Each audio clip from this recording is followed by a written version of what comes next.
tatlo na sa April. Kakatatlo lang, mobile ba? April 15. 15 ata. Kan? 16. 15? Ay, 16 ako kabali. Sa birthday ni Dio. Ah! Oh, ako na si Naku, yung anak ko, mahilig sa picture yan. Nagsisimple yan mag-isa dito. Ah!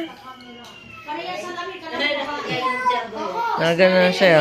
stick, yung condition. Korko ka, wag ka korko. Kurkoy ka na daw? Kamukha niyo si JJ, sister.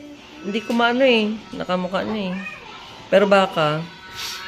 Nen, tayo. Punto ka dyan. Bumaba ako ng 4 kilos nung simula ng hospital sila.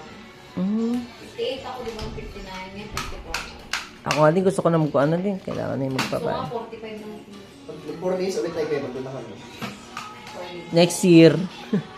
Oo nga dati no. Ay kaso ko pang gabi ako nun. Hindi ko kaya. Di ba na maglilipad ka na ng step yan? Ano na ako pang araw na ako. Hindi, sunod pa eh, mga March pa. Alas 9 kaya pa. Ay March? Hindi. January. Oo, mid na ako nun. Pwede na tayo mag-book niyan. Oo. Sama ka ba Nyong? Maganda rin nag-walk tayo no? Ano nga po kwento ka? Oo. Ano nga kasama si Inday? Ka? Sa 4 legs. Kaso nga lang hindi kaya eh. Si Ate Kinya, ba't na dahil? Sagad para maglaro. Ayaw mo magsugal. Di huwag ka magsugal. Oo nga, ayaw niya ito naka. Kaya walang sugal kahapon. Oo. Ngayon meron. Dapat hindi niyo milk niya. Sila Ate Sammy, sila Ate Sher. Oo. Pwede kita mo si ate. Oh, may balik siya. No. Makatulog din si Alvin, no? Pagod na pagod. Tumirik na yung mata.